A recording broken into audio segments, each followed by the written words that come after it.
অবশ্যই কোনো পরিচ্ছেদ ছাড়া একটি একটানা গল্প নিচে দেওয়া হলো। গল্পের নাম পুরনো মানিব্যাগ। আমার বরের নাম তানভীর।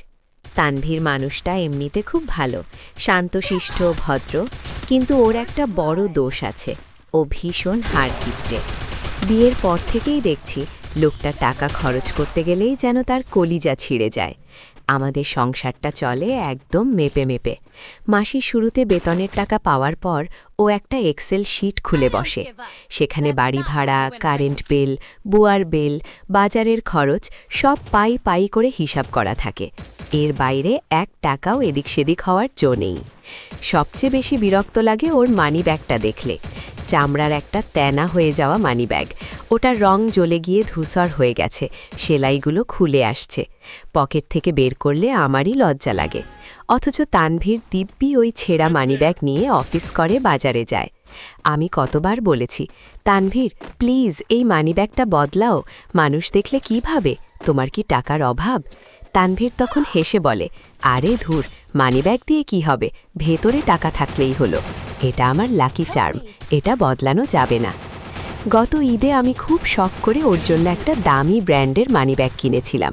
ভেবেছিলাম ও খুশি হবে, কিন্তু ও প্যাকেটটা খুলে দামের ট্যাগ দেখে চোখ কপালে তুলল।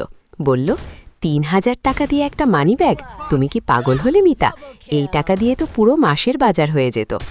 আমি খুব আশা করেছিলাম ও ওটা ব্যবহার করবে, কিন্তু পরদিন সকালে দেখি ও সেই পুরনো ছেঁড়া মানিব্যাগটাই পকেটে ঢোকালো, আর আমার দেওয়া নতুনটা আলমারির লকারে তুলে রাখল। বলল, তুলে রাখলাম, বিশেষ কোনো অকেশন হলে ব্যবহার করব। আমার খুব অভিমান হলো। মনে হলো এই লোকটা আমার আবেগের কোনো মূল্যই দেয় না। ওর কাছে আবেগের চেয়ে ৩,০০০ টাকার গুরুত্ব অনেক বেশি।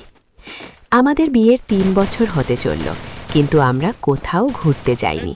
আমার বান্ধবীরা কক্সবাজার যায়, সাজেক যায়, আর আমি ফেসবুকে তাদের ছবি দেখে দীর্ঘশ্বাস ফেলি। আমি একবার বলেছিলাম, চলো না আমরাও একটু সাজেক ঘুরে আসি। তানভীর ল্যাপটপ থেকে মুখ না তুলেই বলল, এখন না মিতা, অফিসের অবস্থা ভালো না, আর এখন অনেক খরচ, আগামী বছর দেখব। এই আগামী বছর আর আসে না। আমার মনে হতো আমি একটা রোবটের সাথে সংসার করছি, যার জীবনের একমাত্র লক্ষ্য হলো টাকা জমানো। ও আমাকে ভালোবাসে কিনা তা নিয়েও আমার সন্দেহ হতো, কারণ ভালোবাসলে মানুষ কি এত হিসাব করে চলে? জন্মদিনে ও আমাকে উইশ করে, কিন্তু কোনো গিফট দেয় না। বলে, চলো আজ বাসায় বিরিয়ানি রান্না করি। ও হয়তো ভাবে 1 প্লেট বিরিয়ানি খাওয়ালেই ভালোবাসার দায়িত্ব শেষ। ঘটনাটা ঘটল গত মাসে। আমার বাবা হঠাৎ খুব অসুস্থ হয়ে পড়লেন। ডায়াবেটিস বেড়ে গিয়ে কিডনিতে এফেক্ট করেছে, সাথে হার্টের সমস্যা। হুট করে বাবাকে আইসিইউতে নিতে হলো। ডাক্তার বললেন জরুরি ভিত্তিতে অ্যাঞ্জিওগ্রাম করতে হবে, হয়তো বাইপাস সার্জারিও লাগতে পারে। সব মিলিয়ে প্রায় ৫-৬ লাখ টাকার ধাক্কা। আমার মাথায় আকাশ ভেঙে পড়ল। আমরা মধ্যবিত্ত পরিবার, বাবার পেনশনের টাকা দিয়ে সংসার চলে। এত টাকা জমানো নেই। ভাইটা ছোট, এখনো ছাত্র। আমি দিশেহারা হয়ে গেলাম। আত্মীয় স্বজনদের ফোন করলাম, কিন্তু এক একজন এক এক অজুহাত দেখালো। কেউ বলল টাকা নেই, কেউ বলল পরে দেখবে। সময় চলে যাচ্ছে, হাসপাতাল থেকে বারবার টাকার জন্য তাগাদা দিচ্ছে। আমি হাসপাতালের করিডোরে দাঁড়িয়ে অঝরে কাঁদছিলাম। মনে হচ্ছিল টাকার অভাবে বাবাকে বুঝি বাঁচানো যাবে না। তানভীর তখন অফিসের কাজে ঢাকার বাইরে ছিল। আমি ওকে ফোন করে কাপা গলায় সব জানালাম। ও শুধু বলল, তুমি চিন্তা করো না, আমি আসছি। কিন্তু আমার ভরসা হচ্ছিল না। যে লোকটা ৩,০০০ টাকার মানিব্যাগ কেনায় রাগ করে, রিক্সা ভাড়া ১০ টাকা বেশি চাইলে তর্ক করে, সে কোত্থেকে এত টাকা দেবে? আর ওর কাছে তো এত টাকা থাকার কথাও না।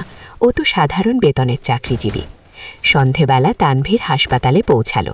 ওর পরনে সেই পুরনো শার্ট, কাঁধে ল্যাপটপ ব্যাগ, আর পকেটে সেই জরাজীর্ণ মানিব্যাগটা। ও এসেই সোজা ক্যাশ কাউন্টারে গেল। আমি দূর থেকে দেখলাম ও পকেট থেকে একটা ডেবিট কার্ড বের করে বিল পরিশোধ করল।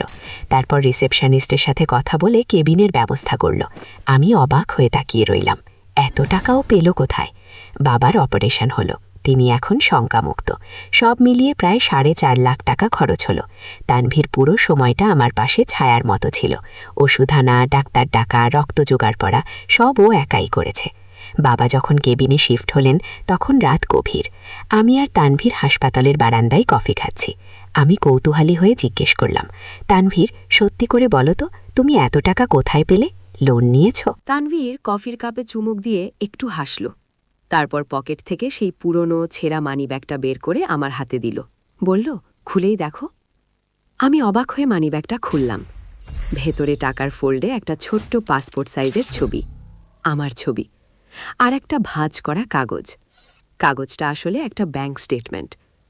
আমি দেখলাম প্রতি মাসে ও অল্প অল্প করে টাকা জমিয়েছে একটা ডিপিএসে। সেই ডিপিএসের নাম মিতার স্বপ্ন। তানভীর বলল, বিয়ের পর থেকেই আমি প্রতি মাসে আমার লাঞ্চের টাকা আর রিক্সা ভাড়া বাঁচিয়ে এই ডিপিএসটা চালাচ্ছি। আমি জানি তোমার অনেক শখ, তুমি ঘুরতে যেতে চাও, ভালো শাড়ি পরতে চাও, কিন্তু আমি চেয়েছিলাম আগে আমাদের একটা শক্ত ভিত্তি তৈরি হোক। আমি চেয়েছিলাম জীবনে যদি কখনো বড় কোনো বিপদ আসে, তখন যেন তোমাকে কারো কাছে হাত পাততে না হয়, তুমি যাতে মাথা উঁচু করে দাঁড়াতে পারো। আমার ছেঁড়া মানিব্যাগ দেখে তুমি রাগ করতে, কিন্তু বিশ্বাস করো মিতা, এই মানিব্যাগটা বদলায়নি, কারণ প্রতিটা টাকা আমি তোমার ভবিষ্যতের জন্য জমাতে চেয়েছিলাম। আমার চোখের পানি তখন বাঁধ মানছে না। আমি ঝাপসা চোখে তানভীরের দিকে তাকালাম। এই সেই মানুষ যাকে আমি হাড়কিপটে বলে গালি দিতাম। আমি যখন নতুন শাড়ির জন্য বায়না করতাম, ও তখন নিজের শার্টের কলার উল্টে পড়ত। আমি যখন রেস্টুরেন্টে খাওয়ার জন্য রাগ করতাম, ও তখন অফিসের ক্যান্টিনে না খেয়ে টাকা জমাতো। আর আমি ভাবতাম ও আমাকে ভালোবাসে না। ও আমাকে সাজেক নিয়ে যায়নি ঠিকই, কিন্তু আজ ও আমার বাবাকে মৃত্যুর মুখ থেকে ফিরিয়ে এনেছে। ও আমাকে দামি গিফট দেয়নি, কিন্তু ও আমাকে এমন এক নিরাপত্তা দিয়েছে যা কোনো হীরের আংটিও দিতে পারত না। আমি তানভীরের হাতটা ধরে বললাম, আমাকে মাফ করে দাও, আমি তোমাকে চিনতে ভুল করেছি। আমি ভেবেছিলাম ভালোবাসা মানে শুধু উপহার আর ঘোরাঘুরি, কিন্তু আজ বুঝলাম ভালোবাসা মানে হলো নিজের সবটুকু দিয়ে প্রিয় মানুষের বিপদে ঢাল হয়ে দাঁড়ানো। তানভীর আমার চোখের পানি মুছিয়ে দিয়ে বলল, পাগলি, মাফ চাওয়ার কি আছে? তুমি আমার স্ত্রী, তোমার বাবার বিপদ মানে তো আমারই বিপদ। আর শোনো, ডাক্তারের খরচ মিটিয়েও কিছু টাকা বেঁচে গেছে। বাবা সুস্থ হয়ে বাসায় ফিরলে আমরা সাজেক যাব, ঠিক আছে? আমি হাসলাম। আমার হাতে তখনও তানভীরের সেই পুরনো মানিব্যাগটা ধরা। অদ্ভুত ব্যাপার হলো, এখন আর ওটাকে আমার বিশ্রী বা পুরনো লাগছে না। মনে হচ্ছে এটাই পৃথিবীর সবচেয়ে দামি আর সুন্দর মানিব্যাগ, কারণ এর প্রতিটা ভাঁজে লুকিয়ে আছে আমার স্বামীর ভালোবাসা, ত্যাগ আর এক বুক নির্ভরতা। এখন আমি জানি, চকচকে চামড়ার মানিব্যাগে হয়তো টাকা থাকে, কিন্তু এমন জরাজীর্ণ মানিব্যাগে থাকে নিঃস্বার্থ ভালোবাসা। আমার বরের নাম আদিব। আদিব মানুষটা ভীষণ নিখুঁত, ওর সব কিছু গুছানো চাই। বিছানার চাদরে একটা ভাঁজ পড়লে ওর ঘুম আসে না। বইয়ের তাকে বইগুলো উচ্চতা অনুযায়ী সাজানো থাকে। আর আমি হলাম পৃথিবীর সবচেয়ে অগোছালো আর ছটফটে মেয়ে। আমার হাত থেকে পড়ে কাচের গ্লাস ভাঙাটা নিত্যদিনের ঘটনা।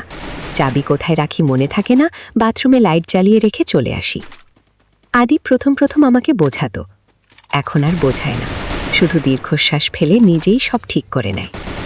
ওর ওই দীর্ঘশ্বাস আমার বুকে তীরের মতো বিদ্ধ। মনে হতো ও আমাকে নিয়ে বিরক্ত। ও হয়তো মনে মনে ভাবে, কেন এই পাবলিটাকে বিয়ে করলাম। সেদিন ছিল আদিবের জন্মদিন। আমি খুব শখ করে ওর জন্য একটা দামি চশমা কিনেছিলাম। আদিবের চশমাটা পুরনো হয়ে গিয়েছিল, তাই জমানো টাকা দিয়ে সারপ্রাইজ গিফট হিসাবে এটা কেনা। বিকেলে আমি চশমাটা বক্স থেকে বের করে মুছছিলাম। হঠাৎ হাত ফসকে চশমাটা ফ্লোরে পড়ে গেল। টাইলসের ওপর পড়ে করাত করে একটা শব্দ হলো। আমি ভয়ে ভয়ে তুললাম। যা ভয় পেয়েছিলাম তাই। চশমার একটা গ্লাস ভেঙে চুরমার। আমার হাত পা ঠান্ডা হয়ে গেল। আদিব অফিস থেকে ফিরবে আর কিছুক্ষণ পর। জন্মদিনে গিফট তো দূরের কথা, আমি উল্টো একটা অঘটন ঘটিয়ে বসে আছি। ও নিশ্চয়ই খুব রেগে যাবে, বলবে, তোমার দ্বারা কিচ্ছু হবে না মিতু। সন্ধ্যায় আদিব ফিরল। আমি ড্রয়িং রুমে সোফায় গুটিসুটি মেরে বসে আছি, সামনে টেবিলে ভাঙা চশমাটা রাখা। আদিব ঘরে ঢুকেই বলল, কি ব্যাপার, বাড়ি এত অন্ধকার কেন? আমি কোনো কথা বললাম না।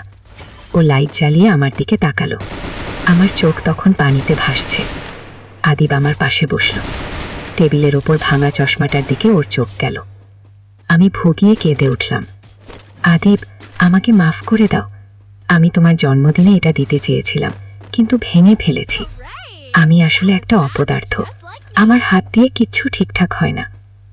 আমি অপেক্ষা করছিলাম আদিবের বকুনির জন্য, কিন্তু আদিব কোনো কথা বলল না। ও শান্তভাবে ভাঙা চশমাটা সরিয়ে রাখল।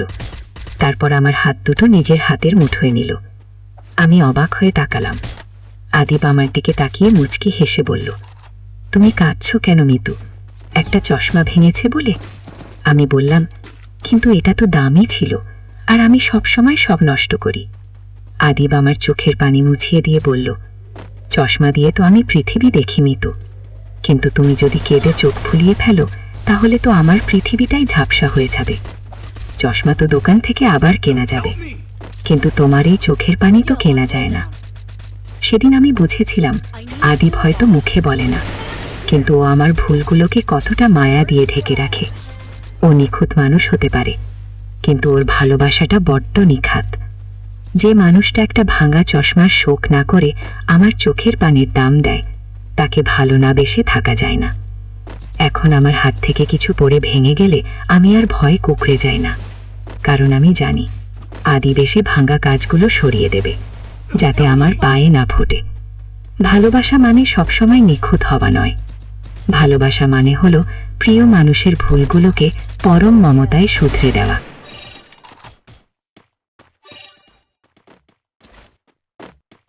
Help me! Sorry.